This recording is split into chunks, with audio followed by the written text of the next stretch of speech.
orgásmica y la resolutiva también. ¿Quién fue Pero esta pobre mujer o este encuentro sexual fue muy fallido y muy decepcionante, porque pasamos por la fase de excitación, por la fase de meseta y se queda en la meseta. Y como yo les decía más temprano, hace un ratito, la fase resolutiva, el curso temporal de la fase resolutiva dependerá propiamente de la existencia de una fase orgásmica previa. Fíjense que la pendiente de este gráfico es mucho más lento que el de estas dos que tienen una fase orgásmica previa, ¿sí? Es decir, como que todo el organismo se prepara y la falta de este reflejo orgásmico promueve que sea todo mucho más lento la vuelta al reposo. Bien, ahora pasamos al hombre. ¿Cómo queda? El hombre también No las pases tan rápido. tiene distintos tipos de signos que pueden desencadenar la respuesta sexual. Me cuesta más encontrar cosas de mujeres estimulantes que la de hombres. Es más fácil la de los hombres. Te voy a pedir opiniones. Empiezo a preguntar en el laboratorio, che, ¿qué te gusta? ¿Quién te gusta a vos? ¿Qué te gusta? Variaciones de... En fin, bueno, pero como les decía, los estímulos que son los mismos estímulos que son los que desencadenan la respuesta sexual en la mujer también lo pueden hacer en el hombre. Y la curiosidad que yo les comentaba hace un ratito es que en los hombres el estímulo olfativo puede ser también muy importante. Y obviamente eso no se ha medido directamente, pero sí se ha estudiado en un estudio de un local de strippers, ¿no? Las mujeres, claro, las mujeres, los hombres que van a un local de strippers y le dan propina a las mujeres que se están desnudando o bailando en el escenario. Resulta que, increíblemente, y vaya a saber, no se sabe exactamente qué es lo que lo promueve, pero las mujeres que están en la época ovulatoria, están ovulando, son las que reciben mayor cantidad de propinas que el resto de las mujeres. Increíblemente, eso indica, de alguna manera, estamos alejados de saber cuál es el mecanismo fisiológico y neural que provoca eso, pero hay algo que secretamos las mujeres durante el periodo ovulatorio que estimula al hombre a acercarse y buscar una aproximación. En este caso obviamente la aproximación es mediante propinas, pero de alguna manera más una diferencia. Sí, capaz que lleguen otra cosa después, pero en el momento el estudio terminaba en la cantidad de propinas que recibían las mujeres. Es decir, que hay algo que está estimulando al hombre a acercarse de alguna manera. Que es razonable en especies que, por ejemplo, es muy curioso, es la forma de atraer. Ustedes saben que en otras especies está muy desarrollado el órgano vomeronasal, que es aquel que es capaz de detectar feromonas en el ambiente. Las feromonas son las hormonas que de alguna manera secretan las distintas especies para atraer a la pareja para tener cría en la naturaleza. Es decir, que nosotros los seres humanos tenemos muy reducido el órgano vomeronasal y ni siquiera se sabe cuál es exactamente la molécula feromona del humano, pero hay algo obviamente que existe y atrae a las otras personas. Bueno, pero en fin, sigamos, esa era la curiosidad que tenía que contarles acerca de la actividad o el estímulo olfativo de alguna manera, que obviamente no es olfativo consciente sino inconsciente. Pero bueno, una vez que se desencadena entonces la respuesta sexual humana, la respuesta sexual en el hombre, la primera fase también es la excitación, y a diferencia de lo que ocurre en la mujer, la respuesta congestiva modulada o dirigida por el sistema nervioso autónomo parasimpático es la erección peneal. ¿Sí? Claramente es un síntoma, un signo, no un síntoma, de el comienzo de la fase de excitación en el hombre. Y entonces tenemos la erección peniana, pero además hay en los genitales otros cambios que tienen que ver con las paredes los pliegues del escroto y el engrosamiento del escroto y el aumento del tamaño de los testículos y la elevación acercándose al cuerpo. ¿Sí? Obviamente también esta respuesta está dirigida o modulada por el parasimpático, y para entender todos estos cambios, en la mujer, en el hombre los cambios extragenitales son similares a los que ocurren en la mujer: aumento de la frecuencia cardíaca, aumento de la frecuencia respiratoria, de la presión arterial, puede haber un leve agrandamiento de las mamas, ¿sí? Y miotonía y vasocongestión que va distribuyéndose por el organismo. Pero bueno, entonces esta fase de excitación, para entender lo que ocurre en la fase de excitación y lo que les decía hoy, cada vez se sabe más acerca de la erección peniana y las disfunciones eréctiles, es que ahora nos vamos a dedicar un poquito a entender qué es lo que ocurre durante la erección peniana. Entonces, para eso vamos a tener que entender un poco cómo es el tejido eréctil, que es el responsable de la erección peniana, y cuáles son los mecanismos para generarlo y mantener esa erección. Vamos a ver el mecanismo y la farmacología relacionada con la erección peniana. Entonces, cuando hablamos de el pene y la erección peniana, lo que tenemos que tener en cuenta son las estructuras formadas por tejido eréctil. Y ese tejido eréctil está concentrado en tres grandes estructuras, o dos grandes estructuras: el cuerpo esponjoso, que es ventral en el pene, y los dos cuerpos cavernosos que se encuentran dorsalmente.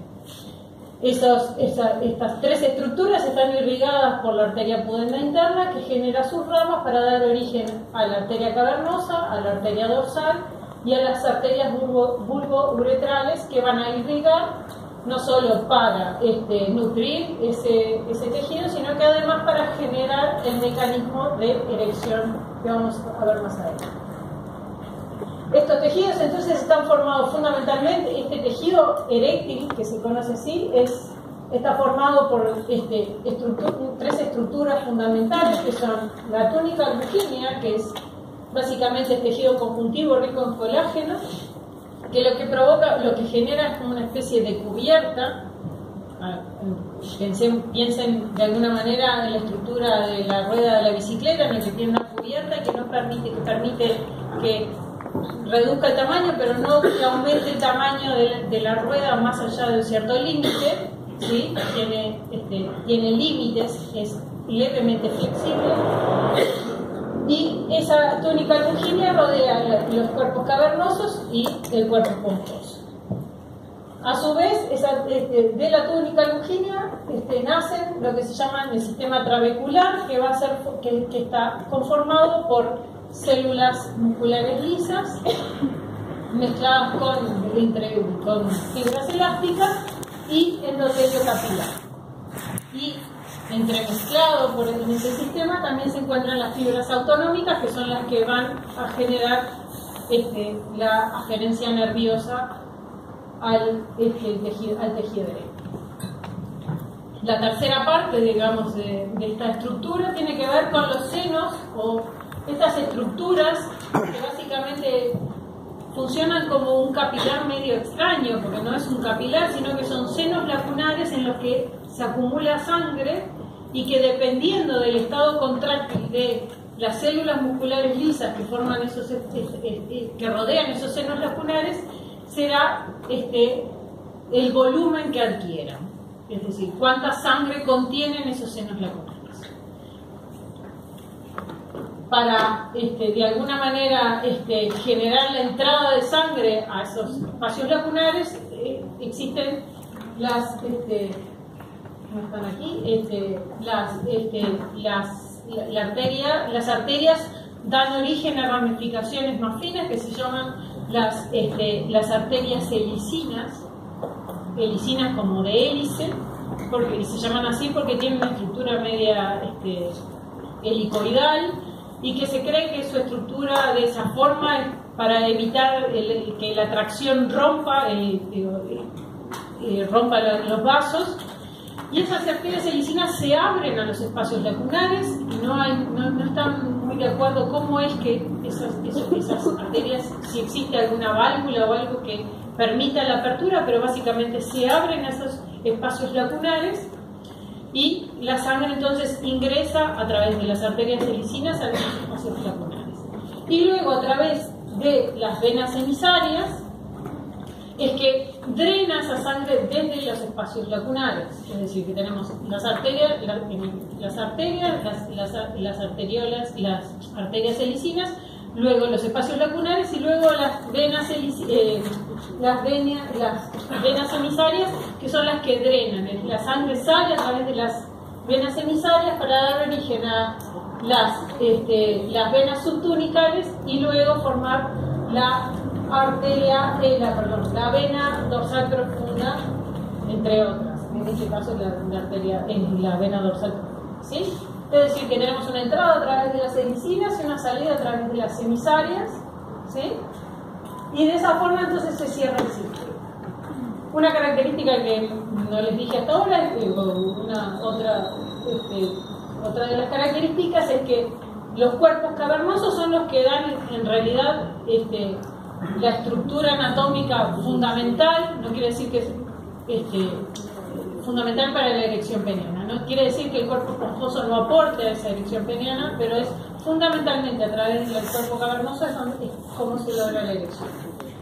Eso es porque la túnica albuginea sobre los cuerpos cavernosos es más gruesa, más potente que lo que ocurre en el cuerpo esponjoso, que es además por donde atraviesa la uretra, es decir, la uretra atraviesa el cuerpo esponjoso y es la salida obviamente de la orina por un lado, pero además es por donde se va a propulsar el semen hacia afuera del organismo.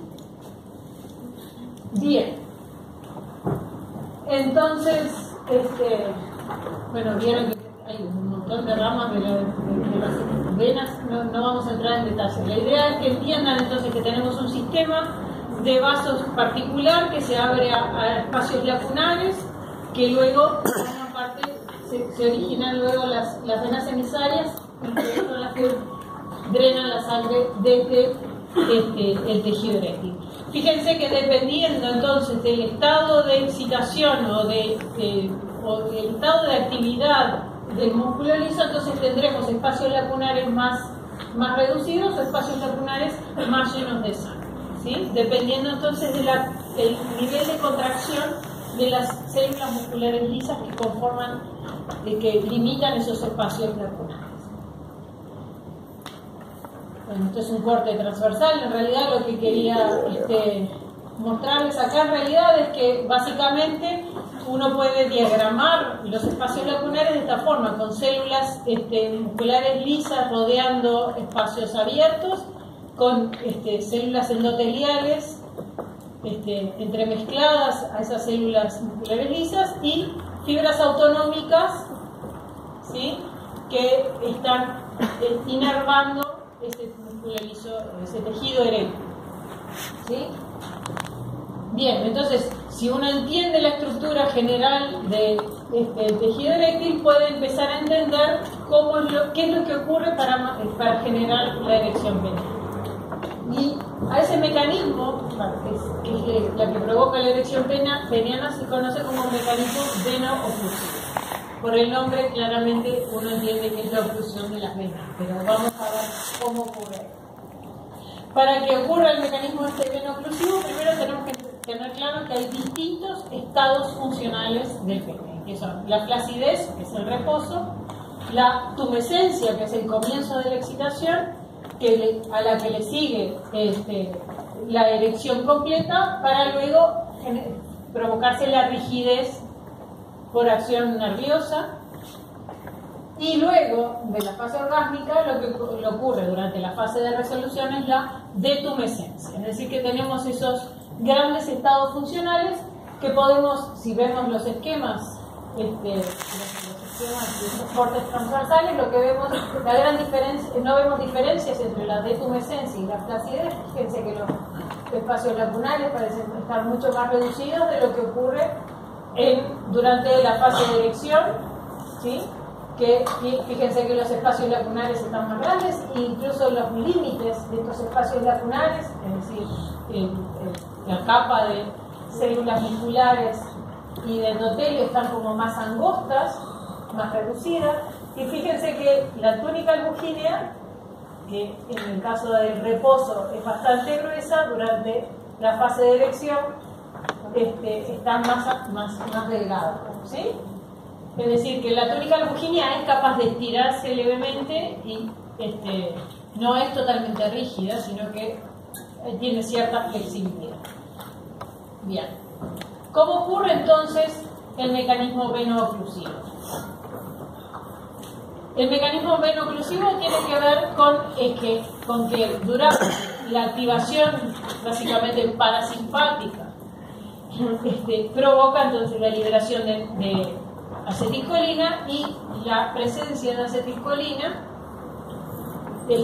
provoca entonces la relajación muscular, y entonces en la medida que se van relajando las células musculares lisas, permite entonces mayor flujo sanguíneo hacia el interior de los espacios lacunares, que se van llenando, y que al no contraerse esas células musculares lisas, la sangre empieza a acumularse en esos espacios lacunares y empieza a aumentar ese volumen, el volumen de los espacios lacunares. En la medida que esos espacios lacunares van aumentando de volumen, las venas emisarias, que son estas que vemos aquí en el esquema de la derecha, fíjense que en reposo las venas emisarias tienen un determinado calibre que permite el flujo sanguíneo, y los espacios lacunares están relativamente reducidos.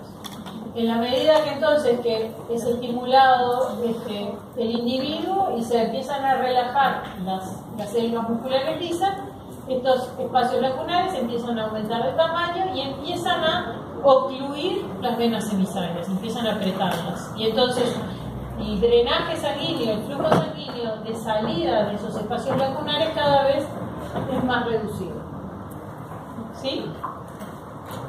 Es decir, que empieza a eliminar, a reducirse la salida de sangre desde los espacios lacunares. En la medida que esto sigue avanzando, esta respuesta sigue avanzando, se alcanza la rigidez en el que los senos lacunares, fíjense, están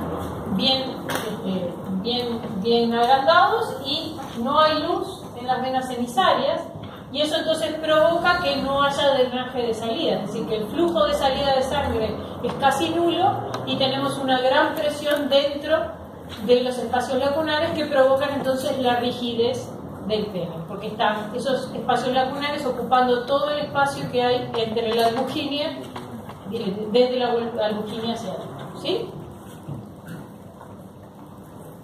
Bien, entonces si vemos este esquema, que esquematiza de alguna manera lo que ocurre durante el reposo, tenemos un flujo de entrada a los espacios lacunares que se iguala al flujo de salida, o incluso el flujo de salida es un poco mayor que el flujo de entrada, y eso lo que permite básicamente durante el reposo la nutrición y la oxigenación del tejido eréctil, que es necesario durante las épocas en que no está estimulado el individuo. Fíjense que en este caso lo que vemos es que el músculo liso cavernoso está contraído, y lo que permite entonces que la estructura se mantenga la estructura del espacio lacunar con un volumen fijo.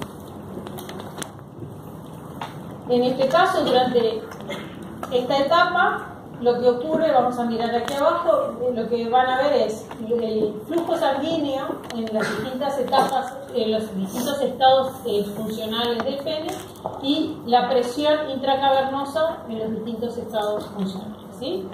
Cuando estamos en el reposo o durante la detumescencia, es decir, la vuelta al reposo, lo que vemos es que la presión intracavernosa es muy baja, y eso es porque el flujo sanguíneo se mantiene relativamente constante y con las células musculares lisas contraídas, en estado de contracción, ¿sí?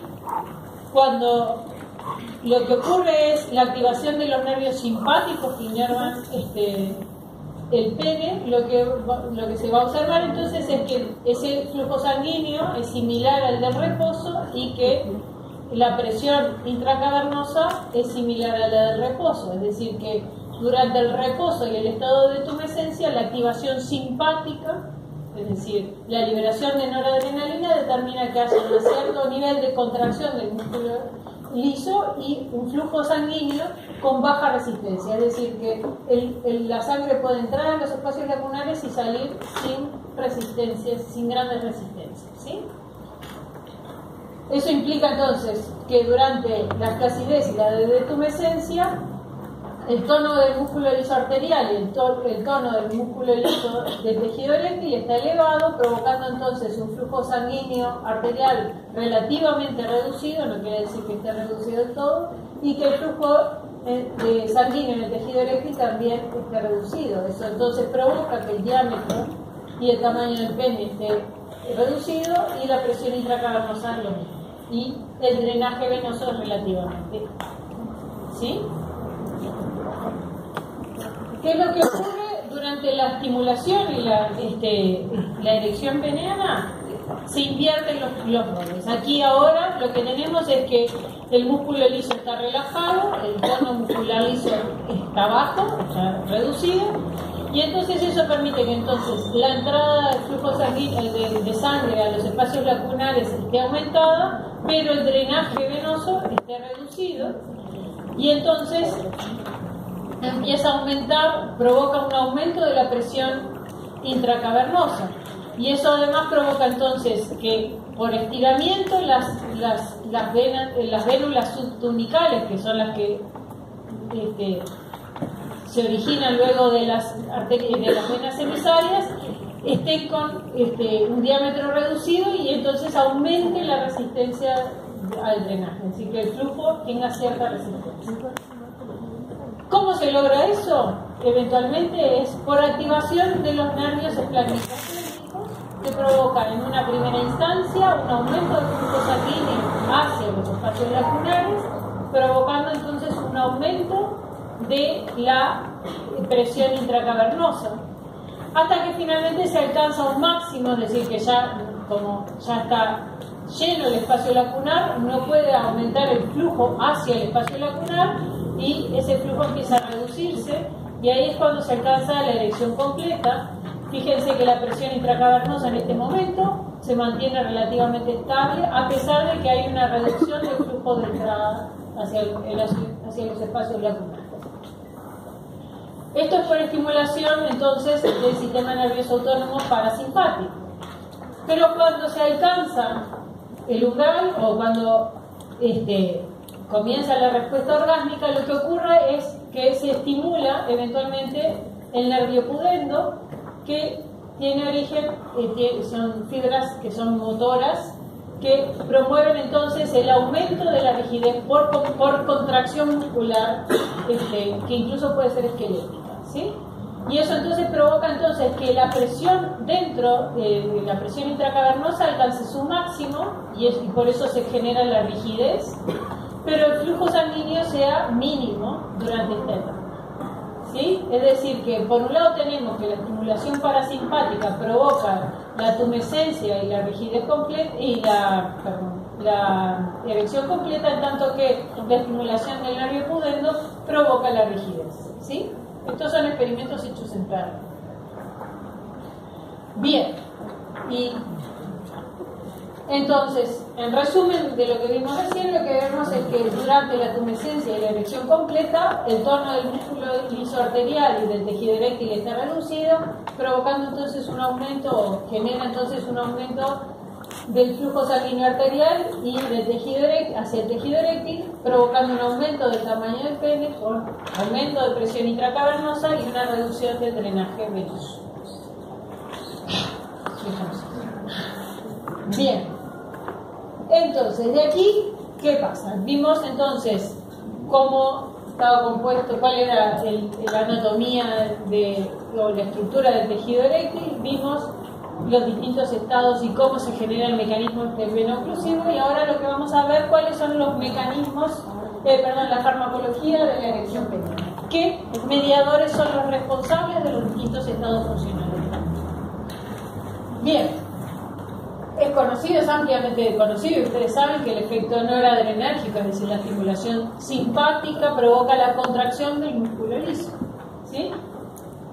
Las neuronas simpáticas liberan noradrenalina, y la noradrenalina actúa sobre sus receptores adrenérgicos, que en el tejido eréctil lo que hay es priman los receptores de tipo alfa 1, y por lo tanto la activación o la unión de la noradrenalina en los alfa 1 provoca el aumento del calcio intracelular y la contracción del músculo liso.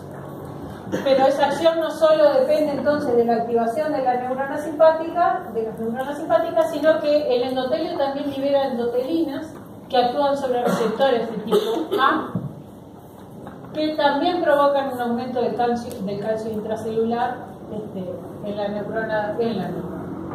la célula muscular lisa, y provoca también su contracción.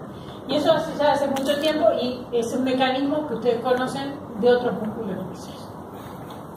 Ahora, ¿quiénes son los responsables de la relajación del músculo liso? Es decir, los que provocan la erección pélvica.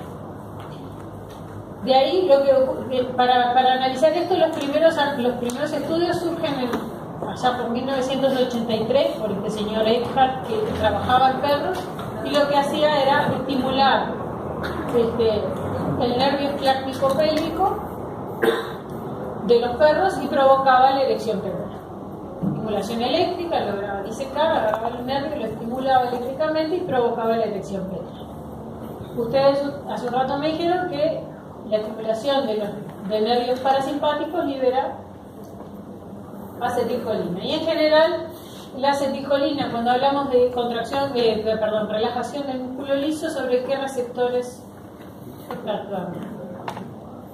¿Muscarínicos o nicotínicos? Muscarínicos. Bien. Entonces, ¿cómo se les ocurre si la acetilcolina está actuando sobre receptores muscarínicos? ¿Cómo se les ocurre bloquear esta actividad? ¿O cómo bloquearían la erección peniana?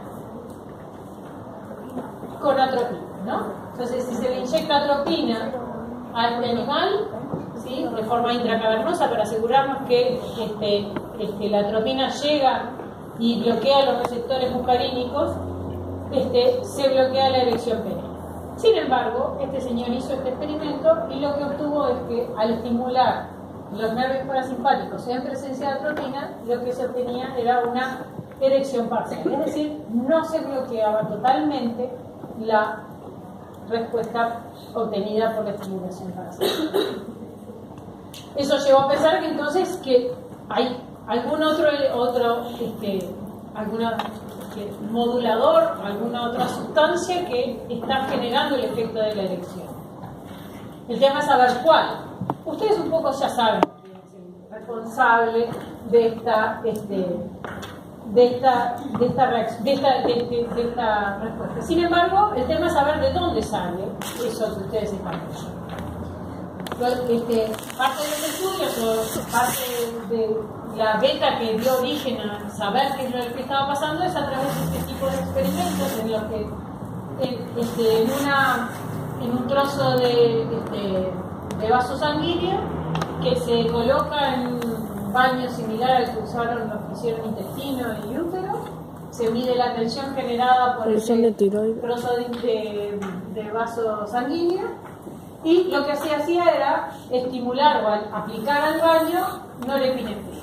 Como es un vaso sanguíneo, la muscular lisa, ustedes saben que la norepinefrina lo que va a provocar es un aumento de la tensión, ¿sí? La norepinefrina, la noradrenalina aumenta la tensión generada por ese vaso sanguíneo.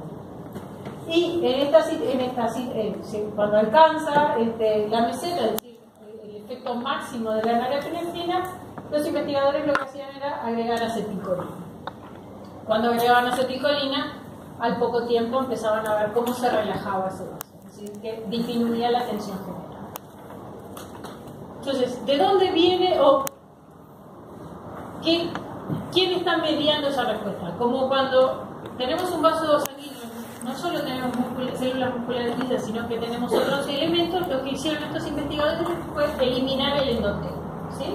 Lo que hacían era sacar las células endoteliales, pasando una especie de cotonete por el interior del vaso sanguíneo, y ahora lo que tenían era que cuando le agregaban la epinefrina aumentaba la tensión generada, pero ahora en esta situación cuando le agregan acetilcolina, es decir, cuando no hay endotelio capilar en el vaso, la acetilcolina ya no provoca relajación.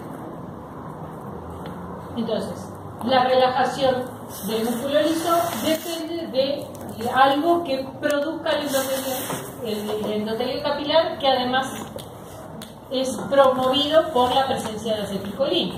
Es decir, hay algo que está liberando el endotelio capilar que provoca la relajación.